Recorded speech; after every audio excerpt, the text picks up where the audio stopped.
place in my league. Got a blockbuster on the way and a pickup up my sleeve. They call my team insane, say I'm the one to beat. So you better bring your A game and start playing. Welcome to the Great Fantasy Baseball Invitational Podcast. I am Justin Mason, lead fantasy writer and analyst for friendsoffantasybenefits.com. I have another fantastic episode for you today. I'm joined by John Laghezza of FTN Sports, also known on Twitter at MLB Moving Average. And John is a guy that I've gotten to know over the last few years and really kind of become a friend. Like, he's a really, really good guy, really energetic. If you've ever seen his podcasts or live streams, things like that, like, he is full of energy, and he brought it today. I will warn everybody, there were some technical issues with this one. Hopefully it doesn't come across too clearly on the podcast. We had some internet issues. John's internet kind of struggled at one point. My internet struggled at another point. But I think we still delivered a fantastic episode. Definitely go follow John on Twitter at MLB Moving Average and follow his work. He does a lot of great work, especially if you're into betting. Dude knows how to bet baseball. He's just been killing it this year. Pretty much killing it all throughout the time he's been in the industry. So I really appreciated you coming on. Drop us a rate and review if you can. A 5-star rating really, really helps us out. And then you can follow me on Twitter at Justin Mason, FWFB. So with that, here's my interview with John Laghezza of FTN Sports. Joining me now is John Laghezza from FTN. John, welcome to the show. Yes! Another one of my kind of fantasy analyst bucket lists checked off here at TGFBI. Man, thank you so much for having me. And again, we spoke off air about something I wanted to get at right away with TGFBI.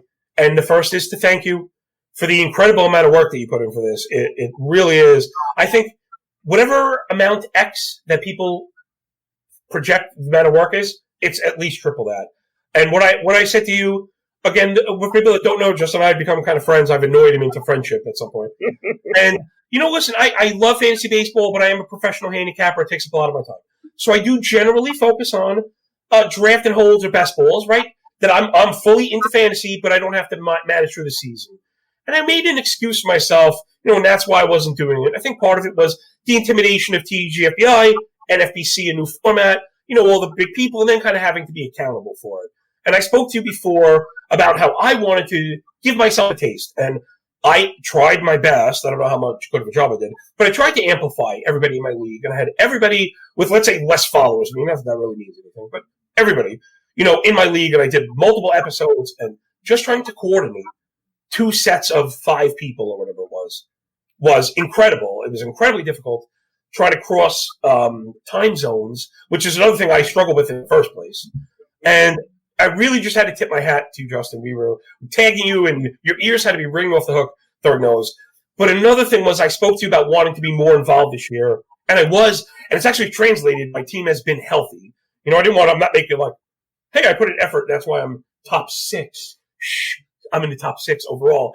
There's some really great players, but, I was glad to kind of validate not just my own, research, but the work that you're doing too, because it's not right. To join this thing after the work you put in, just don't play then. You know what I mean? Don't play, because you realize that if you're watching, when you begin to watch the standings, there are people who are playing for their life, and that's who deserves the spot. And I'm not saying anything bad about anyone that is not active. That's your choice, and that's fine. I don't think anybody really cares, if somebody plays or not. But give the spot, because I have noticed that the competition level in those 15-team roto leagues that you've set up in TGFBI are it's amazing. Like, you have to be pulling the thread, on every little thing. So, sorry to go on for so long, but thank you for having me. And really, Justin, just a hat tip to you. You're always doing good. And I've tried to model my brand somewhat after yours. I have some donations and giveaways. I love that you and your wife, I deemed you guys the first family of fantasy baseball. You guys are outward thinking. And I've had a rough past. I know you've mentioned yours before. I won't speak for yours. I can speak for mine. That when you make it out of one without the blemishes, right, making it just alive, and now I have a beautiful family that I adore, man, I try and live outward. So that was kind of why people gravitate to you, including myself. But I really, that's the biggest hat tip I give. I've kind of emulated my own brand, which I feed my family with, after yours. So just a huge thank you. You're a rock of this industry, dude. So, I was waiting for this opportunity for that. So just all props to you, JM. All props to your wife, Danielle. Really, you guys are. Well, I really appreciate all those kind words, but if you're going to emulate the brand, when are you getting the bikini? Oh, my goodness, dude. You do not want to see me in a singlet. I think I'd start attracting seagulls. I don't know. It can't be any worse than me. No, it is. This camera stops. It stops right where it gets bad, Goodness gracious. Dude. I mean, just getting into the business, the industry or whatever, seeing those T-shirts, I had no idea what that was. I just completely, what do you make of that? Right? What do you make of a pretty legitimate brand? RotoWear, we have ball players wearing it. Like, it's pretty legit. They do awesome work. Making this, like, spin-off, and then the music video, it's just, yeah, I love it. I do. I love it. I tried to get the wife into the bathing suit, and that was a hard no. It was a hard no. Yeah. I mean, I don't think anybody other than my wife has bought the bathing suit. So, if you have, please send me a picture. But, I would love to see someone's face seeing her wearing it with you and kind of making that connection. She at one point was trying to put together 12 fantasy analysts to buy it and wear it and turn it into a calendar, a fantasy sports swimsuit calendar. That would raise money for charity or something like that. But it never came together because I don't think she could find one, that would be willing to do it. I think there were 2 or 3 other people who are like, I'd do it. Oh, you know what, man? I am a bit of a I'm very outward, very family centric now. Man, we're big Disney people. We're big Christmas people. So if that ever got close and you needed a 12th and December was open, I may be with a few like properly placed bows. I may be able to get myself into that. I'm sure she has not closed the door on this, so I will let you know. Speechless. That'll do it. I love it. Let's talk about this 6th place TGFBI team, because when you look at it from kind of like an overview, it doesn't look like a completely dominating team. Now, it definitely has its really, really nice bright spots. Trevor Rogers has been amazing. You've got Jesse Winker, my boy Cedric Mullins. Yes. But you've also had guys on this team that have not done well at all. I mean, Paul DeYoung is, been pretty bad and injured. Zach Gallen's on this team. Yeah. Obviously, he has not given you what you paid for. How have you gotten it to the point where now where you're 6th overall, you're 15 points up in first place in your league? Because the way I look at it is just by looking it over, you must have been doing some real work on the waiver wire to fill some of these spots that haven't been doing as well for you, or the injuries. Yeah, that's exactly it. What I was kind of explaining away before, my inability to work in season, I just wasn't looking at the right perspective. I'm doing the Cork Stats podcast where I was covering. I've gone through some format shifts, but I'm covering games with a pretty detailed lens. Let's say, I'm very much into spin access and pitch mirroring now, and breaking down individual pitches with uses and looking for tangible changes that may change a trajectory. So that if you look at this team, there's a bit of that. Kyle Gibson is a perfect example of that. Dylan Cease was another one, as was Domingo Germán, I think. So, right there, you're talking about a third of your rotation added that stuck, which is always what we're looking for. And, yeah, I have the gold star on my nose for that. I have the receipts. Guys like Albert Alzolay we were calling out. I know, man, it's too bad Justin Dunn got hurt. I kind of saw him turn the corner. I thought he was going to be one of those guys. And, that's really at the center of it is paying attention and putting in work. And something else that I know that you do, and it has to do with DFS, where a lot of times production, we hear Alex Chamberlain talk about it in sine waves, right? He's saying that's a good way to think of it. They happen in sine waves, no matter who it is. So if you're paying attention to DFS, there is a certain recency to sine waves, right? I mean, the sine wave is not a day. I like to think of a little cycle, man. I know I'm getting to the weeds a little bit, but like, let's say 7 to 10 or 14 days. So if you're looking at DFS numbers and you're saying, this guy was very cold and now is really heating up, right? 5 hits in the last 2 games or something like that. And the guy's a talented hitter, particularly one that has not lived out projections. You kind of have everything you're looking for to get into that swoop. So whenever you're adding, you should be adding into the momentum and then gauging if it's a stick or not. And that's generally my philosophy, is I'm always looking for someone that's going to stick. And I try and assign bench spots if I can, meaning if I need saves, which this team does not, but if I do, one spot is for churning saves. One spot generally for NFBC is for a multi-eligibility offensive player.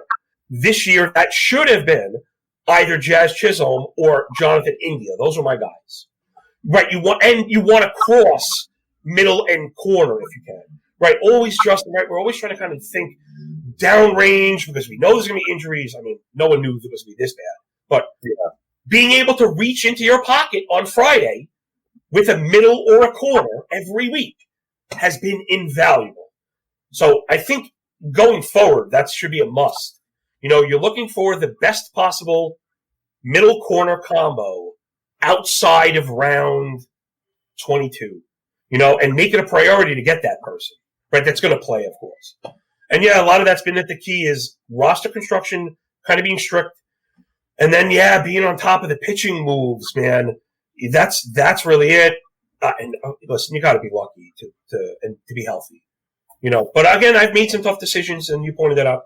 Such as, like, I had to drop Yadier Molina. I know that doesn't seem like much, but that hurt. In a 2-catcher 15-team league, that's a big drop. Yeah, it's a valuable piece.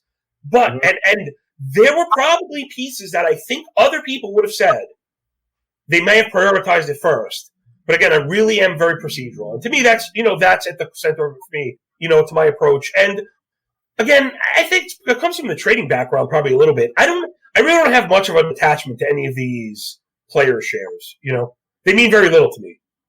I love Cedric Mullins, but if you were to go like 0 for 41 and we start to revert back, now granted, I think he has taken a step forward, but let's say we were to go back, whatever the player X is, I have no problem.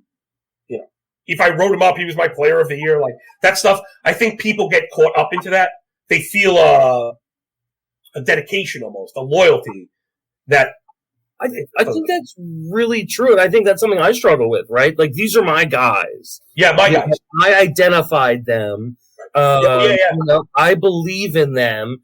And so I think often I have trouble cutting bait when I need to or backing away.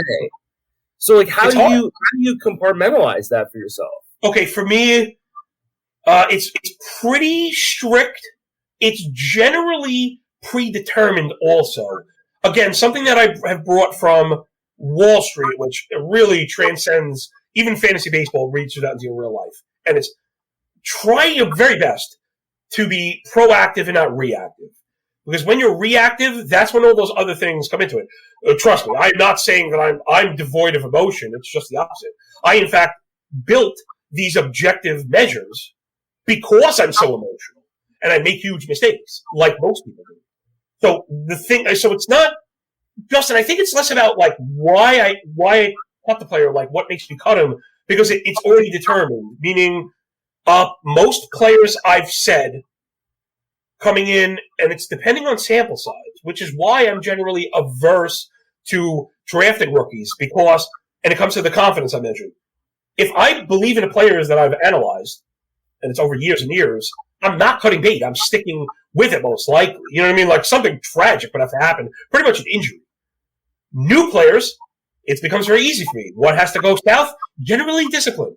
Generally chasing, generally swinging and missing, generally, low contact rates. That's where I base a lot of my analysis is at the disciplinary level.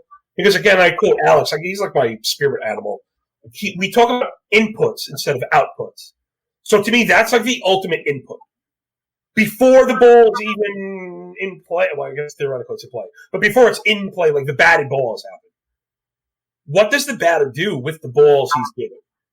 So show me the ability to avoid chasing tough pitches, right? The ability to make contact when you swing and then have it be quality contact. And again, this, it's weird. I beat a lot of the same things into the ground. I'm very compartmentalized. You use my favorite word. I build statistical baskets. I like to think of players and teams with betting. It's really the same thing. Surface stats, discipline, elevation, and batted ball quality. And I feel like that spans hitters and pitchers. Now, really, surface stats are just there. If I could eliminate one, that would be the one I got rid of. But discipline is really at the center of it. Chase rates, swing strikes on both sides. I want to see walk rates, man, because people it's funny, thinking in percentage is also something I like to do. Every pitch, right? Let's think of 100 pitches as a workload. I mean, that feels fair. If anything, it's on the heavier side of a workload. Every pitch is 1%. Every pitch is 1%. Think about how valuable you are to take 3 balls. It's totally unsung. This has completely gotten lost on everybody. The workload of a 6-pitch bat is 6% of the game for max workload. If you manage to do that 3 times, you eat up a fifth of the total workload. You're part of a 9-unit squad. Like, the numbers are detrimental then to be on the other side of that. So usually that's where the center of it happens for me. Pitchers that are efficient, hitters that are efficient. For me, that's the oversimplified version. All right. Where do you go from here in terms of TGFBI? How do you keep yourself, because right now you're in a position where you've really got to start thinking about winning the thing, right? I mean, everybody wants to win their league, but you got a 15-point lead. You're gonna keep, doing what you're doing to keep that, right? But you're 6th place in the overall, and you want to be the king, right? You have to win the whole thing, yeah. Yeah. So you want to talk to me at the end of the season about how you won the league. So, right. What are you going to do to propel yourself there? Yeah. Well, mid-June is when I first start looking at categories. Again, generally, a lot of these things kind of fall into the process that already happened. Like, I generally don't chase offensive categories because I do my best to build with balance. Something I know you speak about yourself, right? I am not generally the pocket ace guy or the early pitcher guy because I feel like the hitters that cross the 5 categories are all had there.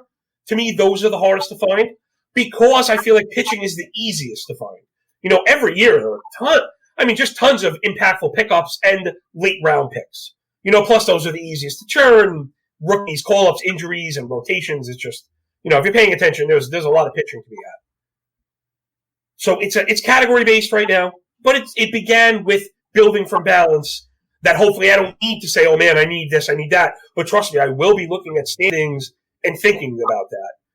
But it's still kind of early, so I'm just I don't want to overreact. I'm trying to, again, think about my bench right now and having another, right? If you're churning and you have an overall competitive team, you're probably good, you're probably balanced.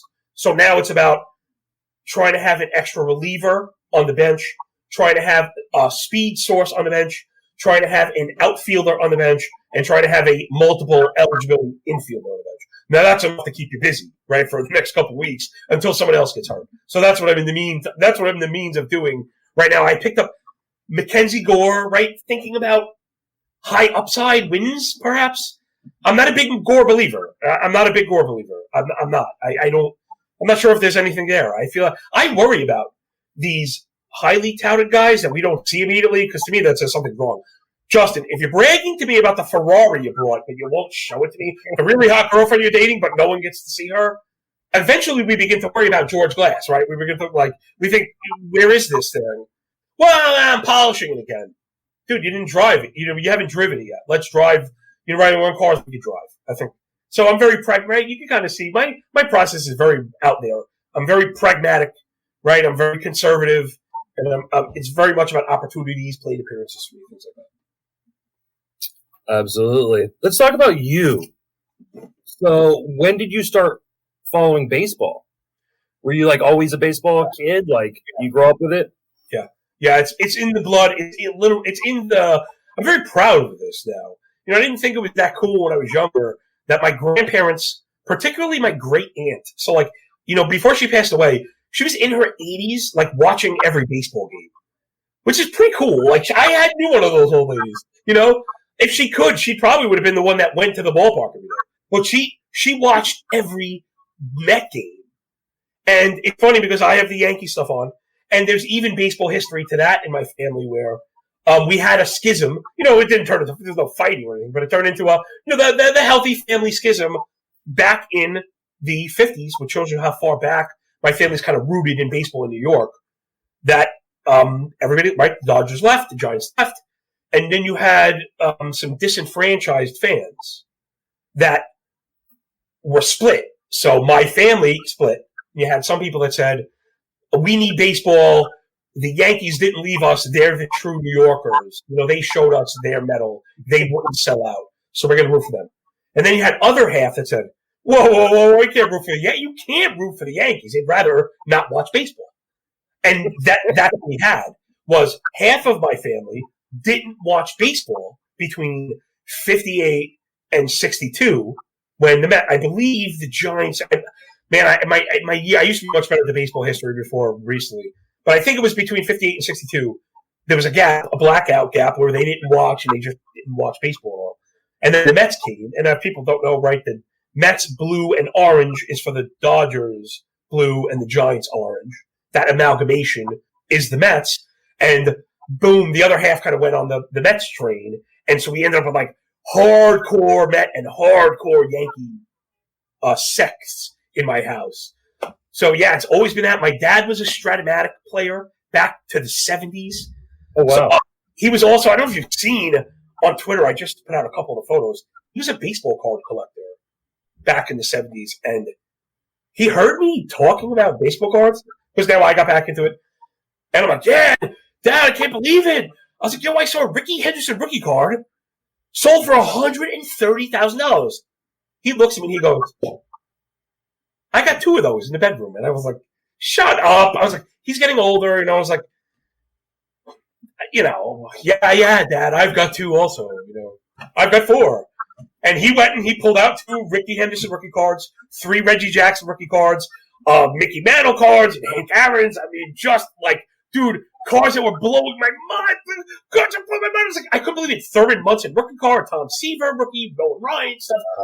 Yeah, so baseball is like, just entrenched fully that it wasn't something I thought about having as a living. I used to be a commercial electrician in New York City, right? With the labor union. Well, great job. It's fun. It's a cool balance of like brains and brawn, I guess. But I got hurt really bad, and I had a serious spinal surgery. And I was told I'd never work again, I was told, some of the things I heard, I'm crying my eyes out to go home and be like, what'd they say? I'll be fine. Get a computer job, And I guess it was just natural. Like all my passions of math and money and risk ventures kind of mixed with baseball, plus trading. This is probably a lesson for everybody. As much as you love something, you got to step away from it sometimes. So something like trading that happens all year round, right? There's no off season. They're just a weekend. People, they hyper focus and they end up losing sight of it and getting outside of themselves and not being efficient at what they do. So baseball and trading need this market. Like I don't really trade right now. I keep an eye on markets, but I'm handicapping.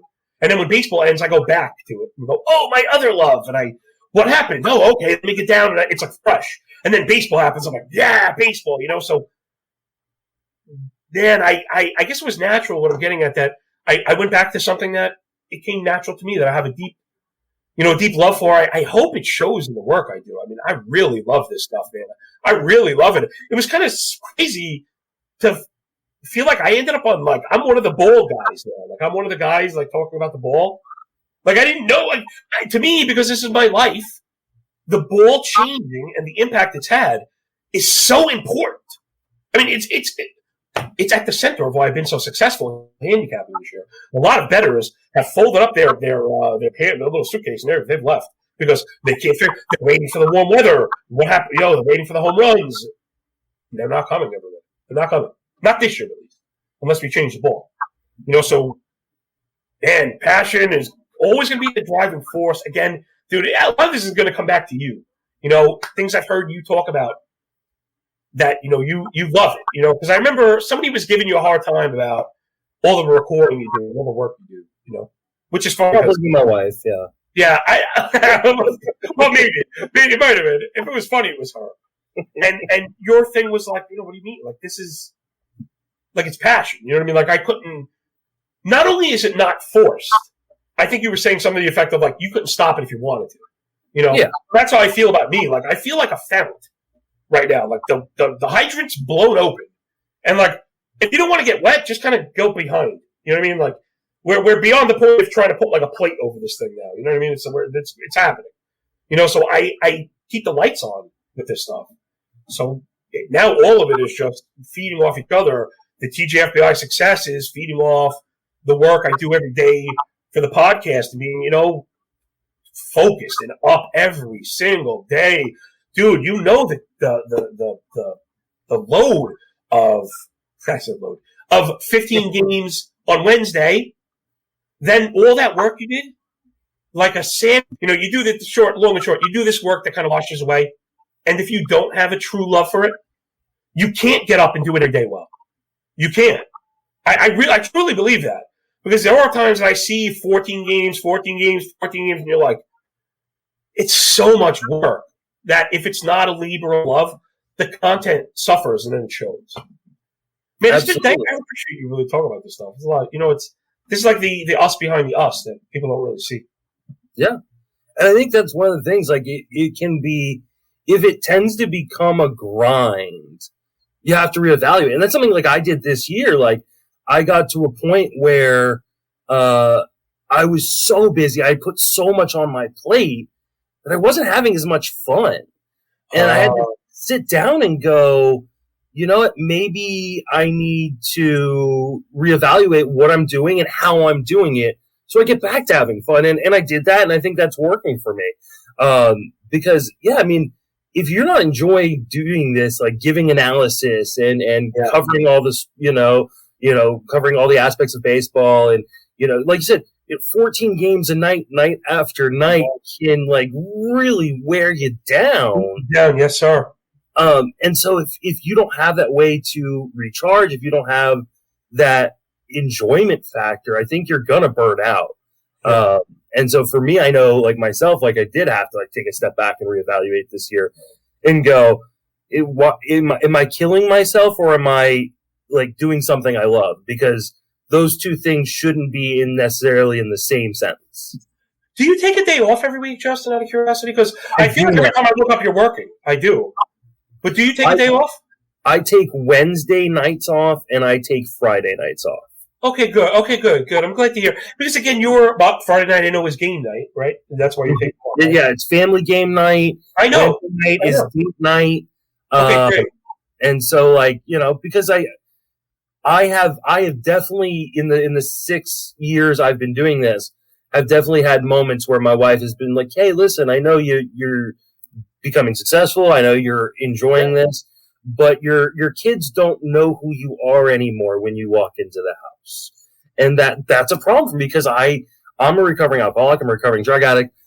I can also be a workaholic, and I can get tunnel vision. Yeah. And so, thankfully I've got a wife who is no problem kicking my ass and being like, "Hey, we'd like to see you, and so we need to figure out a better what's your name?" Yeah, you need to figure out a better system, and so that's something I've tried to really work on this year. Wow, that's great. For me, it's very funny. My stories are always always the worst, because they always come back to me being selfish and money driven. Again, I do it for a living, so, like, that's kind of it. My day off I was always the one to say, like, I'm going to outwork everybody. So there's something to that. And I think you and I are aligned there. You and I are probably simpatico on that. But there is such a thing as overdoing it, right? You could run into the red and burn out, right? You overheat the engines. Those are real things. So it was the season before last that I said, I'm going to do every day. I'm going to do the whole season 7 days a week. And it doesn't work. And now I made it pretty far. I probably made it further than anyone else would. But I do a lot of back testing. And I started noticing that on Sundays, I was terrible, right? And I can give you a little, like this funny, a little small tangent. I don't know, I can't prove this. I've been bad on getaway days, early getaway days, for whatever reason. They feel kind of wonky. Sometimes the lineups are a little different. I don't know if it's sunshine. I don't know what it is. They're thinking about the airplane or whatever. But it started with me saying, man, if I had just isolated Sundays and removed them, instead of doing X profit, which was good, I would have done X plus, Y, which would have been great. So it started with that. And then I got into the routine, like you said. See, again, I was always working, Jet, always working, just never, not saying never home. Even if you're home, you're shot. I'm dying. Like I said, doing commercial electrical work can sound cool sometimes. Oh, one of the guys, all the tools, or on a lift outside can be cool. But not in the freezing cold. You come home, you warm up, you're done, man. You're cooked. And now to be with them all the time, and I made them the deal before we went into the season. I said, Daddy's going to be working around the clock on baseball 6 days a week.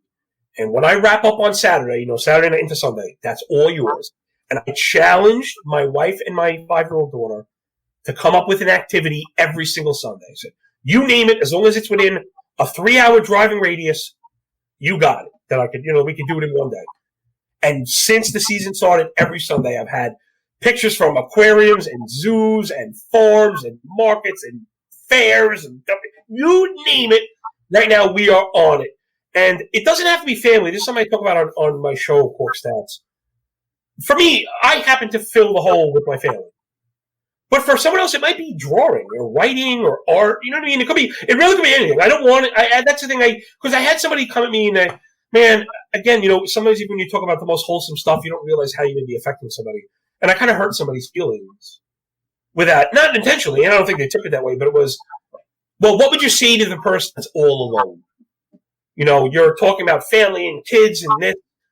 And I was like, wow, man, I didn't really think about that. And that I always try to make sure that I get to that point too. And I'm sure the same is for you, that it's about ours happens to be family is at the A1 of fulfillment. But if not, just find something else that's fulfilling. And if you can, try not to make it money, because I made that mistake also, where I go, money thing, but money becomes essential, right? Oh, it's not gambling. I'm trading, it's not handicapping baseball games. I'm trading futures. It's only high-speed trading. But you're moving hundreds of dollars, thousands of dollars. It becomes the same thing. Greed, right? Money. Get into something like fulfilling. And I think when I did that, my career has if it was a stock chart, you'd be looking at a crypto coin, because it was nothing and now it's flying. I've got gigs and shows and people lining up, and it's all because of that. I have them to thank for it. Process is at the center of everything for me. And I think it's very much like you.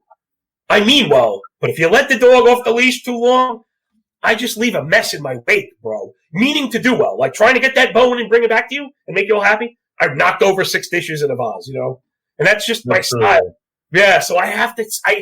People are always like, dude, you're so wild, but you're so regimented, and it's like, yeah, it has to be that way, because if not, the Tasmanian devil wrecks stuff, and then I have to spend all this time apologizing, because I really am. I mean well. I want to do well. I like to put out positive juju into the universe. It means a lot to me. Especially, man, when you gamble, you want to be, if you believe in that stuff, right? And not to be overly superstitious, but if we believe, you want to be on the good side, right? I think anyone would say that, right? We don't want to be like malicious and then expecting good fortune. So I try and help, and I try and, and that like I said, my source is my family. And I add another one, and I just connect with you so much with that. Beyond the baseball stuff, I'm just loving that. I knew I was going to take a second to kind of throw a couple of roses at you. I don't care. Because you guys do awesome work, and you're always on the fore of promotion, but like, when is yours? When is yours? And I have to be honest, I can't really think of just a Nation Appreciation Day. And you should. Well, what? Again, you joke. I don't want to know how many hours, because I wouldn't do it. I wouldn't do it. I would get frustrated. And a testament to your patience, man. Whatever. I knew it was going to end up happening again. But okay. For me, just yourself. I get what you're saying and stuff like that. I get so much appreciation, and I think my platform has grown because of just kind of the energy and work I put out there, right? Like, more people know me because I came up with TGFBI and I spent the time and dude, you're brushing over the biggest, most impactful part of this is the amplification, the confidence you've given people. This is more than any baseball tournament. It truly is. What you did, sure. I know. Again, it's just funny about how they are. I'm like, dude, you're touching people's lives. And you're like, yeah, whatever. Yeah, I did that. Like, yeah, it's Thursday. Like, yeah, I know. It's Friday. I know. But it goes to show you, man. It really goes to show you because I would not have the guts to try and trash you on Twitter machine, my friend. I would not have the guts to go with that. But I mean, like, that is part of my branding, though, is because I've helped other people. The idea is I hope that other people will help me, right? Yeah. Like, and I'm not necessarily asking for that, but like when people are talking about TGFBI, I get a mention. Like, that's just a really nice byproduct of it, and that figures into the calculus. So, we've had some incidents in the industry over the last year or so that haven't been people being as good to each other as they probably should be. Yeah. And one of the things I like to try to remind people of is it's the better you treat other people, that comes back to you. And the last thing you want to do is burn a bridge, because you never know who is going to be, potentially your next boss or running the place you want to work. And we've seen people in this industry who were non-existent a few years ago, and now they're, big wigs at places. You look at Alex Fasso I had on earlier this season. Like, he listened to my podcast and wasn't in the industry, when I started. And now he's the vice president of Pitcher List and on MLB Network. And stuff like that. And so, wow. My whole thought process has always been, and this is something I learned from something Matthew Berry once said. It's like, you just never know who is going to be in charge of the next place you want to work. Yeah. And so treating people well, treating people with respect, helping people even if there isn't necessarily an intrinsic value for you, I think is a really good quality for someone entering the industry, and no matter how long you've been in the industry. Wow, that was really. I mean, listen, that was you in a nutshell. Can I put my selfish spin on it? You and I have this thing. You're the good guy. Here's the bad part: is I love when people self-destruct on Twitter, because this is good for me. I sit and I laugh. I really do. It's generally, again, something you and I spoke about off air. Generally a maturity thing. You know what I mean? I don't think. I'm not the first to run to he's a bad person, this person's a bad person. That's not my style, nor doesn't get me anywhere. But I do not really engage. Don't engage with trolls. Don't engage the things that are not productive. You know what I mean? That's another thing I've heard you speak about ad nauseum. That is just huge. Surround yourself with, not to say, when I say like-minded, people take it wrong. When I mean like-minded, people, the first thing they go to is politically. When I say like-minded, I mean ambitious and driven and wholesome and righteous is what I mean. You know what I mean? That's what I mean. People that like to laugh. Like, that's a good place to start. Does the person that you're speaking to, do they laugh before they talk about something angry or politics or something? Right? Think about that. You put that on a scale. Hang with people that laugh. Hang with people that are... Listen, I like to hang with people that work for themselves. I found that's a quality I like. Maybe that's not for everyone, because you get people like me, and we're not always so great. But yeah, But I love that, man. You mentioned a community before, and I loved it. And I'll be honest, I thought it was kind of corny when I first jumped in from the outside. Oh, he's so great, and it turns out it's legit. There's a lot of really good people. And you can't let a couple bad comments or something throw off. Well, like what Julie mentioned, this thing that's been built, that's so awesome. There are some really great people at the core of this. But even, a couple, whatever. I'm used to hanging out with a couple drunkards every once in a while anyway. It doesn't really, I don't hold it against them. Sometimes you got to just forgive them and move on. Absolutely. I mean, I think that we have we have a really great industry and community, and I'm glad TGFBI is a part of that and has really helped kind of promote that. There's always going to be people that either see eye to eye or maybe don't buy into the community aspect of the industry. It reflects real life. Yeah, absolutely. But like my hope is, because I'm one of those people, man, I have a hard time not jumping in when I see things happen, especially if I feel, and I've gotten myself in trouble quite a bit over the years at times for jumping in when I probably shouldn't have, and my wife will hit me upside the head when I do.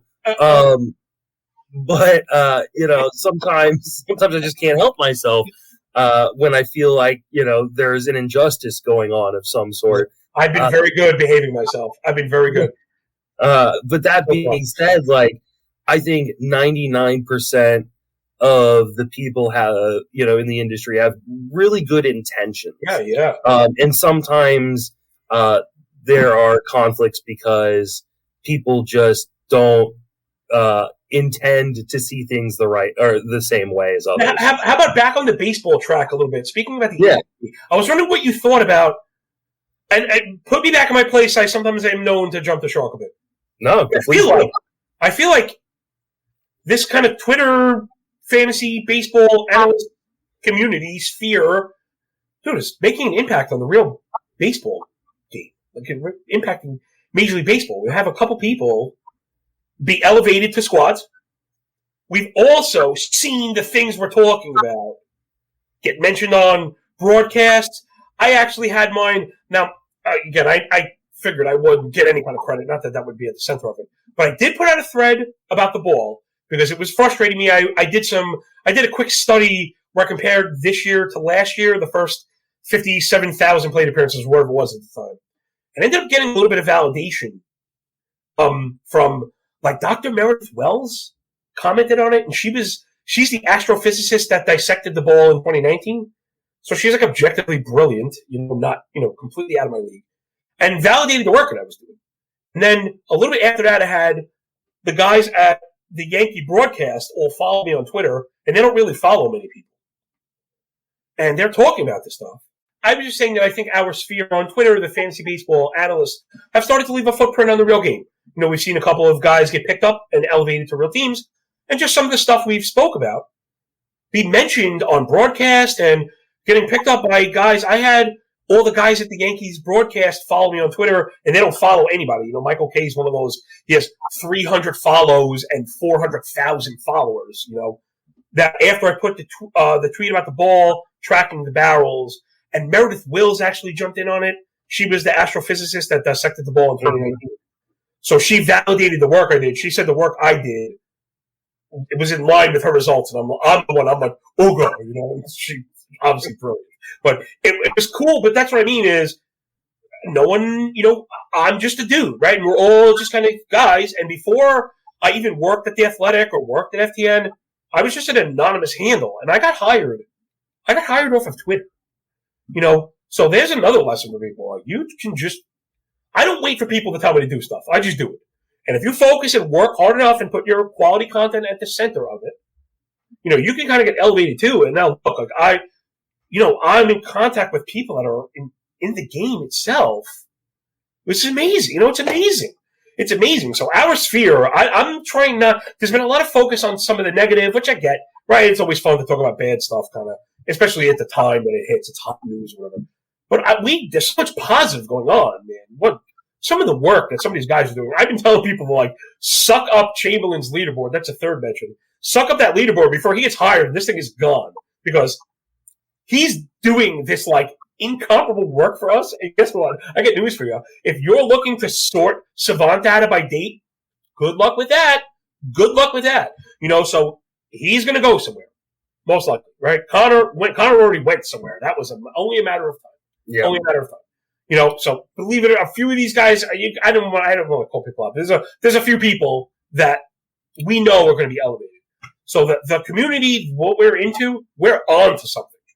We're on to something, man. So like, I wish there was more of, not even to say like this whole kumbaya thing, but like, let's get between the lines and hustle, people, because Yo, Derek hated Ruth. Hated each other. But you couldn't get them to show it in between the lines. And that's what I'm about. The work. So like, man, just as a community, if there's one thing for us to take away is we're getting somewhere, and even more so, we should try and be avoiding this negative stuff so we don't catch a stain as a group of it's internet trolls, they're troublemakers and this and that, where we want to be thought of as there's a serious dearth of knowledge over there. And wow, some of the audio is good, and this is good. That's what we're all trying to do here. And it wouldn't shock me, Jay. This is I'm shooting a rainbow now. If at least a handful of us are in the broadcast section of this in the next decade, because I'm finding there is a total gap in the understanding when we talk about expected stats. Just the things you and I joke about when we're like, yo, that guy just said, can he get under the launch angle? Other people are like, yo, he knows his, like, the gap in the understanding is, it's kind of bad. It's kind of detrimental to the game. I appreciate the fact, I mentioned the Yankee guys, they're at least trying, so I appreciate that. I've heard broadcasts, because now with the MLB app, you can follow anybody. Justin, they're actually making fun of us. Oh, absolutely. Yeah, they completely make fun of stat geeks and advanced analytics, and that battle has been going on in baseball forever. But the longer that people who do analytics stick around, the more they infiltrate, right? Yeah. Because 10 years ago, there weren't a bunch of front offices that had an analytics department. Now, every front office has an analytics department. You would never hear X stats or exit velocity or terms like that on a broadcast. Now it's commonplace. Like every home run, they tell you the exit velocity. Yes, they do. ESPN has talked about hiring a full-time StatCast person just for their broadcasts. That's Alex written all over it, dude. I just what I told him. I told him that should be you. He's so humble, like he's like no. And, all right, fine, I'll apply for it. Show me the ticket, man. You better do see that. That's the thing, man, people, right? If that door is halfway open, I'm gonna stick my big fat foot in there, and I'm gonna make you do it better than me. Because not only do I love to do it, I feel like that's been part of the biggest response or the best responses I get is just that. I have a knack for trying to take these very complicated things and explaining it in a very simple manner. Because that, it happens. And again, we shouldn't absolve the StatCast community either, Justin, because sometimes there's a condescending note to some of it. And I get it, because you and I, we speak the language. I can imagine him getting that on this XBA with this launch angle. Like, we get those things. But when you speak a language enough, sometimes, right, it's easy for someone who doesn't understand it for us to kind of, you laugh. And not mean laugh at them, but oh, man, he doesn't know that. That alone can turn somebody off. And my favorite example is, it's funny, and I don't think it's a coincidence. My wife, to go all the way back to the beginning, my wife's family is tied into baseball. Her father is a tremendous baseball fan. He watches every pitch of every Mets game. And he and I have the conversation often about bridging the gap. I've been trying to get him on the podcast. He's been fighting me on it. Because he thinks that, not to say it's a setup, but he feels like he'll sound unenlightened. That's what he feels, that the analytical side has left the old-fashioned side. And I'm like, no, man, dude, we love you. We love you. And then guess what? I spent 5 minutes explaining X stats to him. Now remember, this is a 70-year-old man. And he was like, that all makes a lot of sense. Why don't they tell us that? And it's like, yeah, because the people don't understand it. So if the broadcaster doesn't understand it, he's going to avoid detailed explanations because it's going to expose him. Because he knows that we're waiting on Twitter to make him look like a dick. Well, and that's the thing. I think as a new generation of broadcasters starts to come up, they're going to understand it because they've been more raised on it. I think that, we kind of represent a transition generation of the old way and kind of the new way of looking at things. And I like to think I'm kind of a bridge in that regard because I didn't the numbers don't come easily necessarily for me or naturally for me. And so I think it's a little bit easier for me to kind of relate that to people that maybe don't understand them because I've had to learn them myself. Oh, right. Yeah, and mistakes in it too. So, which I can be honest about. Yeah. Well, your style has always been very digestible, but also again, you're not. I don't know. You know, like I sometimes go so long-winded in my explanations because my persona is so brash that sometimes I can come all across that way. You don't. You're very inviting. Like people feel like they can make a mistake in front of you, less so than me. So I always make sure that I say, "Listen, I didn't wake up understanding it. I've made all the mistakes. I not only have I made all the mistakes, I've made them and had them cost me thousands of dollars. You know what I mean? Not stuff I'm proud of, but it's happened, and it's part of my." Listen, it's part of my ability to teach is the fact that, you may not see them. I got scars. I have them. The markets have humbled me.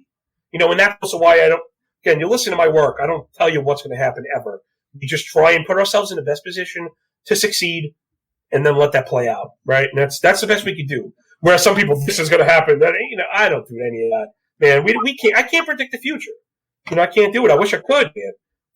I'd love a GPP takedown. I really would. I would love a quick million. It sounds like so much fun winning $1 million.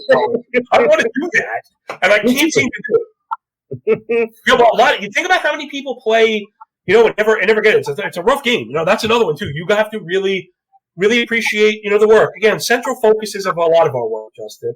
Yeah, if you don't love it, you can't take the losses hard, right? Again, a lot of the things we've talked about, whether it be on social media in general with persona or the work itself, you got to have this thick skin and just reset, the Etch-a-Sketch, and then just go back at it, man. Because if not, it's going to chew you up, right? Whether it's losing, because that can kill you too, man. Waking up prep every day, and you're losing, and then it's funny. I know some handicappers that laugh about their subs losing money. They don't care because they don't actually play. I actually play these things, and more so. Man, to think people that trust me are losing, it weighs on your heart, weighs heavy on you. And you have to not allow that to then, screw it up, right? I have to put out baseball picks every day. I can't let that, I got to make it up, because then you're only going to end up kind of digging that hole even further than it was before. So there's so many things that go into all this work that we do. This is a really cool platform that you did there. I didn't really even know quite what it was. I've heard a couple of the TGFBI ones, but again, when you do so much content, it's hard to keep up. To be honest, John, I'd never miss Sleeper on the Bus. That's my Justin content. I appreciate that. I've started working out and going on walks and stuff more often. And I'm actually starting to catch up on podcasts finally. Yeah, listen, good. That's good. There's a lot of, it's funny. A problem that you can have. You mentioned one of your issues. You mentioned your biases. Mine is the blinders. Sometimes, I know I do a lot of work. It's every single day, and I know I do high quality work. I don't need to be told that. That doesn't mean I get it all. You know what I mean? That's what I worry. That's the part is I don't focus. I don't look at other people's stuff. And man, there are some really great handles, right? Free stuff. It's on Twitter. It's here or there.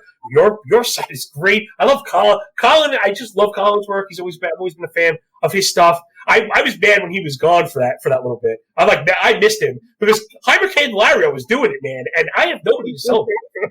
It shows you I've been following because I know about it. I know all about this, dude. I'm dropping the JM Easter eggs. I'm a fan. I know. I speak the lingo.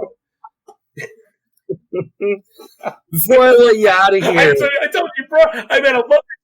I really love the format. I love what you're doing here, man. I appreciate it, man. Before I let you out of here, I got to give you a chance to promote everything you're doing, man. Okay. All right. You were skipping, so what, a chance to promote? Absolutely. At MLB Moving Averages on Twitter. I'm there all the time.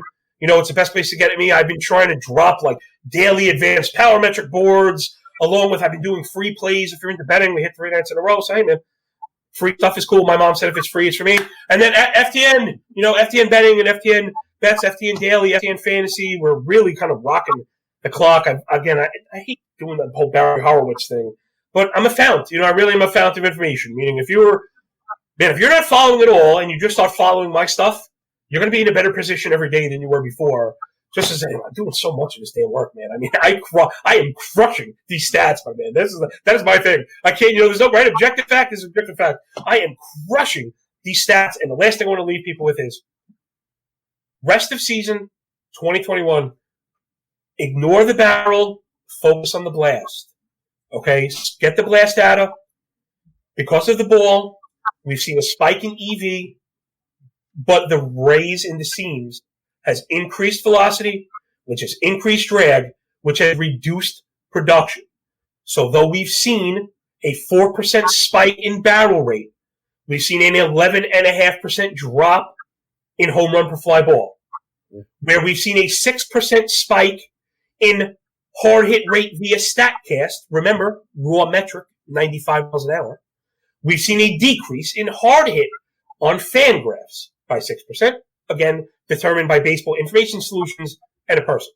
So when you think about that, the jump in the ball without the carry is improperly placing some batted balls into the barrel classification when they should not be. And people are seeing barrels without seeing home runs, and it's affecting their expectancy. So just be careful with barrel rates. Alex Chamberlain, there's number 4 or 5. He's adjusted them for us. I actually was digging into it. I've heard some people kind of push back. Whenever I get that cloudy, I just don't use dirty data, people. The blast rates are it. I've been running the numbers. I go up every day.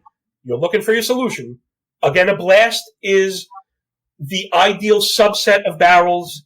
It's the barrel of barrels. Or if you're from my hood, we'd call it the Cadillac of barrels. So that's what we want to be focusing on. That's been my lasting, that's been the piece of my work that I feel I want to leave people with.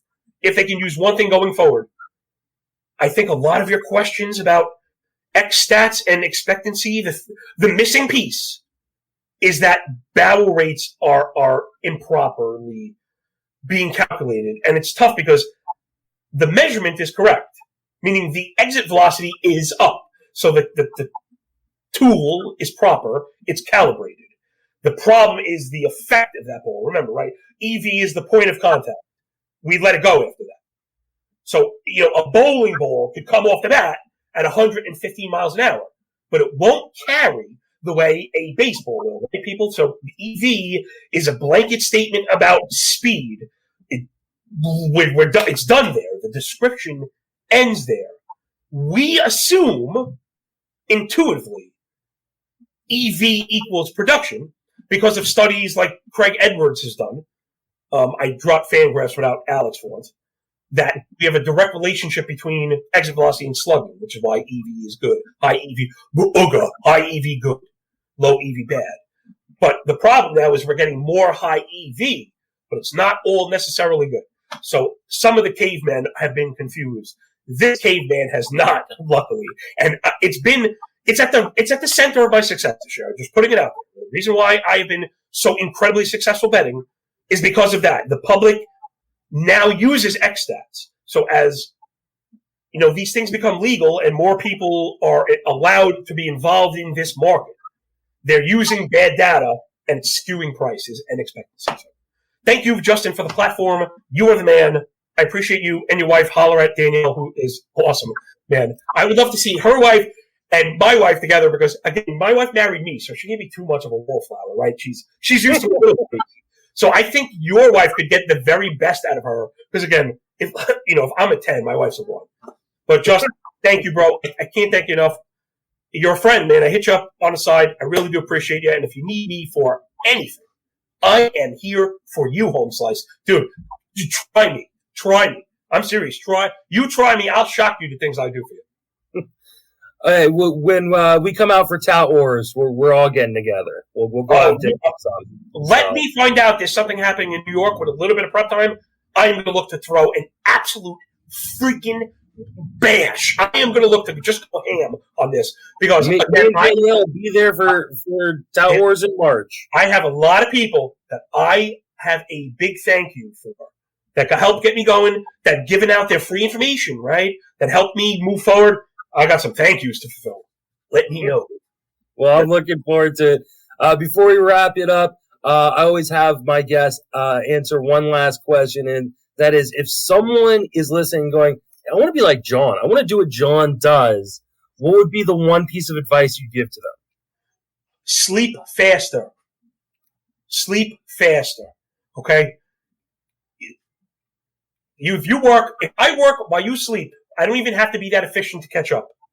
If you start working more and become more efficient, that's how you leave people in your wake.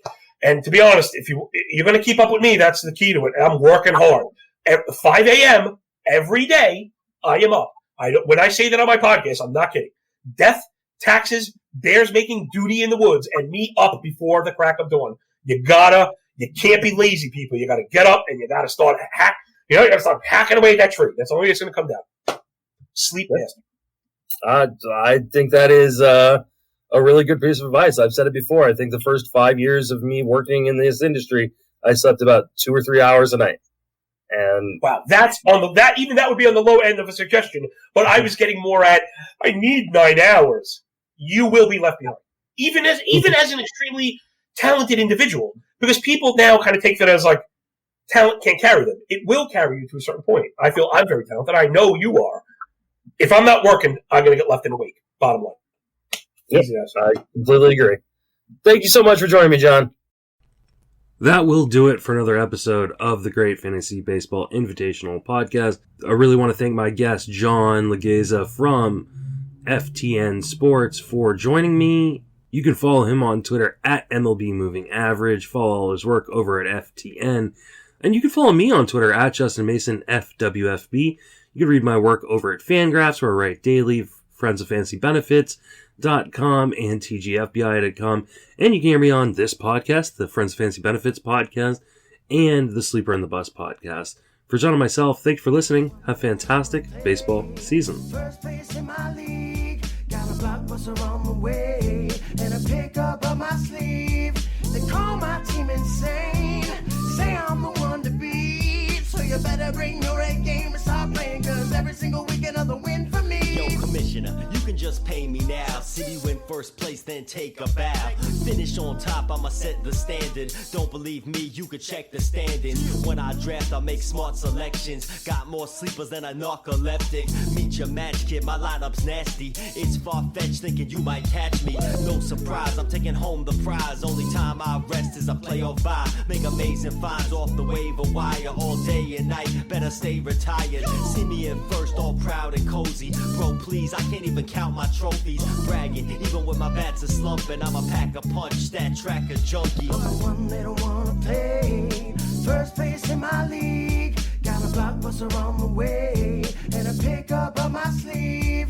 They call my team insane, say I'm the one to beat. So you better bring your A game.